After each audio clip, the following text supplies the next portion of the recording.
Bien, nous avons entendu deux histoires. Je résume pour les enfants. Nous avons entendu deux histoires. La première histoire, elle s'est passée il y a bien longtemps, lorsque les Juifs étaient prisonniers dans une terre lointaine, au pays d'Égypte,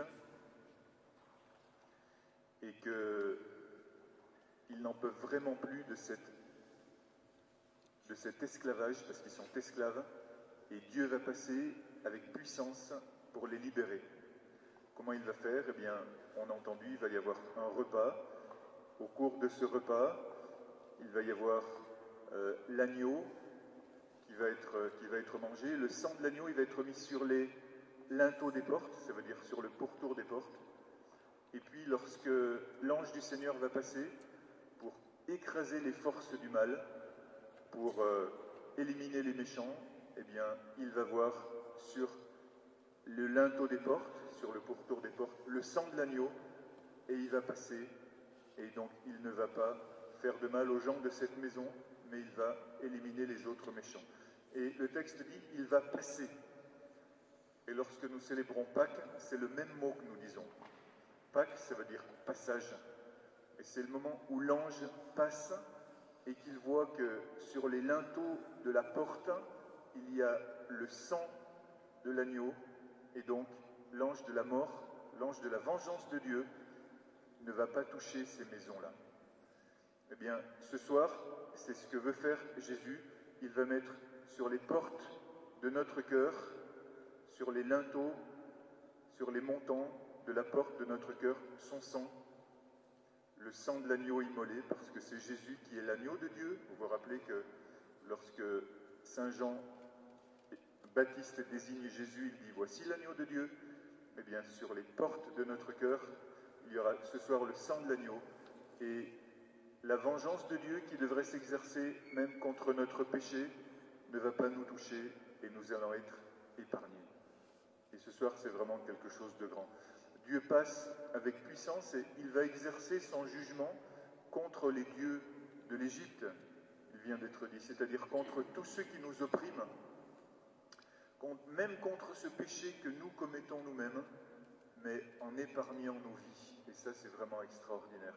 Dieu, il travaille dans la puissance, il travaille avec une très grande puissance, sur une très grande échelle, et en même temps, il travaille avec une très grande finesse. Il travaille comme au bistouri, parce qu'il y a des médecins parmi vous aussi. Il travaille comme au bistouri. C'est-à-dire qu'il va dégommer avec puissance le mal, et en même temps, il va être très attentif dans notre cœur à faire justice dans notre propre cœur du mal qui existe, mais en éliminant ce mal et en sauvant nos vies. Amen. C'est ce que Dieu veut faire et il sait le faire parce qu'il est tout puissant dans l'amour. Contre tous les dieux de l'Égypte, j'exercerai mes jugements, je suis le Seigneur. Le Seigneur est puissant et le Seigneur est juste. Nous ne serons pas atteints par le fléau que nous méritons, parce que nous méritons le jugement, parce que nous avons péché, parce que nous sommes entrés dans ce péché, parfois sciemment, parfois avec des petites complicités, mais nous y sommes rentrés, et ce soir, Dieu nous justifie, ce soir il fait de nous des justes. Et comment est-ce qu'il le fait ? Il le fait en donnant sa vie, parce que cet agneau égorgé, c'est lui-même qui vient se donner.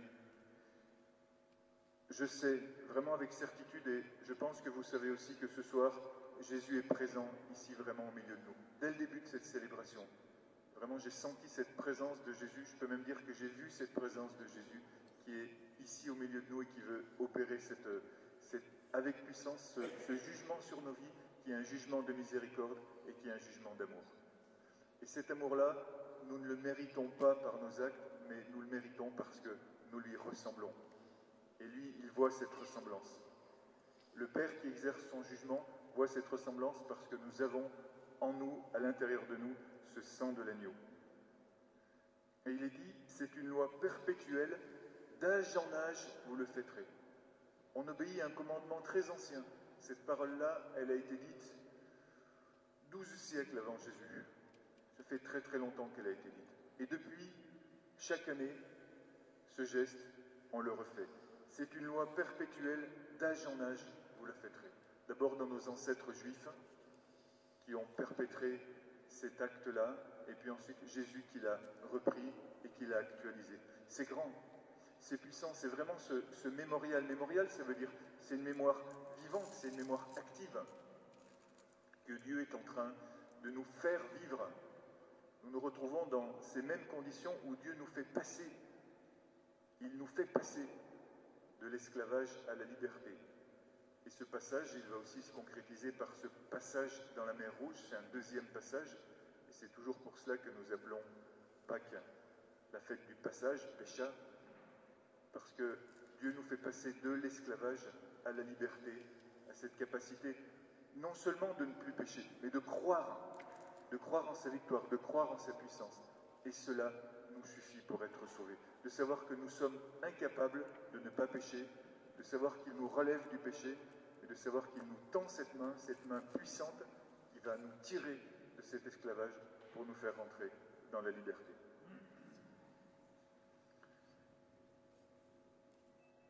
Et il est dit dans cette deuxième lecture, le Père a tout remis entre ses mains, sachant que le Père a tout remis entre ses mains.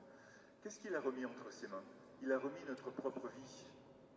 C'est-à-dire qu'à ce moment-là, tout s'est joué. Le moment où Jésus, et c'est la deuxième histoire que nous avons entendue, le moment où Jésus, au cours de son dernier repas, s'est levé de table et il est venu laver les pieds de ses disciples, là, il savait que le Père avait tout remis entre ses mains. C'est-à-dire tout le sort du monde, notre destin, notre liberté, notre vie et notre mort, tout était entre ses mains. On aurait pu ne pas être sauvé. C'est cela que ça veut dire. Ça va jusque-là. Ça ne veut pas dire, oui, il était tout puissant, donc il a fait tout ce qu'il a voulu, et pour lui c'était gagné d'avance. C'est pas du tout ça qui est dit. Il a tout remis entre ses mains, c'est-à-dire à ce moment-là, tout s'est joué. Jésus avait entre nos mains à ce moment-là notre vie et notre mort, notre justification ou notre anéantissement. Et c'est cela que nous revivons ce soir, mes frères et mes sœurs. C'est très grand ce que nous vivons ce soir. Nous revivons ce moment où nous entrons dans cette bénédiction. Nous pouvons aussi choisir de ne pas y rentrer. Et pourquoi est-ce que ce mémorial s'étend d'âge en âge? Parce que nous avons besoin, dans notre conscience, d'ouvrir notre cœur et d'être émerveillés, d'être ébahis, d'être étourdis par cet amour, d'être élevés, d'être illuminés, d'être enseignés par cet amour, et de plus en plus profondément, d'être touchés dans notre intelligence, d'être touchés dans notre cœur, comme tout à l'heure nous allons être touchés dans notre corps. Parce que Jésus veut nous faire rentrer dans ce mystère. Tout à l'heure, nous allons reproduire ce geste où Jésus va laver les pieds de ses disciples. C'est un geste très inconvenant, vous ne trouvez pas? D'ailleurs, ceux qui sont les destinataires physiques de ce geste, ce soir, lorsqu'on leur demande « Tu veux bien que je te lave les pieds le jeudi saint ?» ils ont un petit instant d'hésitation quand même, parce que c'est un geste très intime. C'est un geste très intime. Si on le met d'un point de vue humain, je ne sais pas si c'est plus gênant pour eux ou pour moi. Si on le met d'un point de vue humain, je ne sais pas si c'est plus gênant pour eux ou pour moi, ce fait de laver les pieds. Mais justement, on n'est pas dans l'humain. Et c'est ça qui est important. On n'est tellement pas dans l'humain que ces 12-là auxquels on va laver les pieds ce soir, eh bien c'est chacun d'entre nous, parce que c'est chacun d'entre vous, mes frères et mes sœurs, que le Seigneur va toucher ce soir pour être rejoint par son amour. Mais d'une façon inconvenante, parce qu'il est tout aussi inconvenant de se lever de table pendant un repas pour laver les pieds de quelqu'un, que de se lever et de dire, à partir de ce moment-là, tes péchés te sont pardonnés. C'est tout aussi incroyable. Et c'est vraiment ça que ce geste choquant veut signifier. Il veut signifier que plus nous péchons, plus Dieu nous pardonne. Et ça, c'est extrêmement choquant. Plus nous nous obstinons à pécher, plus Dieu s'obstine à nous pardonner. Plus nous nous élevons dans l'orgueil et dans la vanité, plus Dieu se met à genoux devant nous Et c'est ça qui est vraiment choquant. C'est un Dieu qui se met à genoux devant nous pour nous toucher. Qui se met à genoux devant notre pauvre humanité pour nous élever. Et ce soir, il y a une foule d'anges qui sont là. Ce soir, ce n'est vraiment pas moi qui lave les pieds, c'est vraiment Jésus qui vient laver le péché de chacun d'entre nous. Il vient le faire dans notre conscience, justement dans notre conscience obstinée. Et il a fait ce geste choquant. Et ce geste choquant est un sacrement d'amour. Vous savez que dans les 3 évangiles, de Marc, de Matthieu et de Luc, il y a le récit de l'institution de l'Eucharistie, le moment où Jésus invente la messe. Mais curieusement, dans l'évangile de Jean, il n'y a pas ce récit de l'institution de l'Eucharistie. D'une part parce que Jean, qui écrit très tard, autour des années 90, sait très bien que ce geste était connu et les 3 autres évangiles étaient déjà écrits, donc cette fête de l'institution de l'Eucharistie était déjà connue. Mais plus encore parce que Jean veut mettre sur un même plan ce geste du lavement des pieds, ce geste sacramentel du service, que ce geste de l'institution de l'Eucharistie. Et c'est ce que Jésus veut dire, c'est ce qu'il veut signifier. Il veut dire par là, mes amis, qu'il y a une même puissance d'amour chaque fois que l'un d'entre nous, comme Jésus prêtre, se met à genoux devant ses frères pour lui laver les pieds. Cela a la même puissance sacramentelle que ce geste de l'Eucharistie. Et je pourrais dire, ce geste de l'Eucharistie que nous recevons, reçu sans la foi, n'a aucune valeur. Il n'a aucune valeur s'il n'a pas reçu dans la foi. Alors qu'inversement, je pourrais dire, ce geste de se rendre service les uns les autres, de s'abaisser devant la pauvreté de mon frère, il a une valeur cosmique, il a une valeur universelle. C'est pour cela que Jésus dit, vous ferez cela en mémoire de moi. Et il faudrait traduire encore mieux, vous ferez cela en mémorial de moi. C'est-à-dire pour actualiser la puissance de ce geste d'amour. Et c'est comme ça que Jésus fait de chacun d'entre nous des prêtres.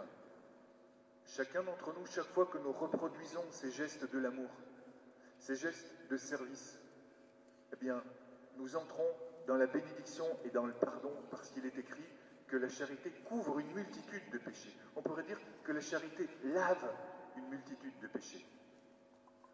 Aussi puissamment que l'Eucharistie, par cette grâce de l'Eucharistie, où nous sommes à genoux devant nos frères.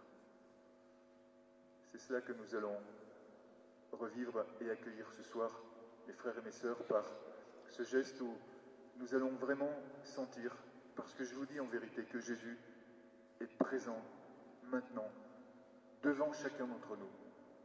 Et à chaque fois que ce geste va être fait devant l'un de nos frères, eh bien c'est à chacun d'entre nous qu'il va être fait. C'est chacun d'entre nous qui va être touché. Ouvrons notre cœur alors et entrons dans ce sacerdoce. Je vous disais tout à l'heure, c'est la fête de l'Eucharistie, c'est la fête des prêtres. Ça a quelque chose de tragique, parce que le prêtre et chacun d'entre nous comprenons que nous sommes destinés à donner notre vie. Mais ça a quelque chose de grand, parce que chaque fois que nous nous abaissons, tous, nous prêtres qui avons ce sacerdoce ordonné, et vous, prêtres, par votre sacerdoce du baptême, chaque fois que nous nous agenouillons devant nos frères, nous sommes élevés et nous célébrons la messe avec Jésus, ici sur la terre et là-haut dans le ciel. Amen.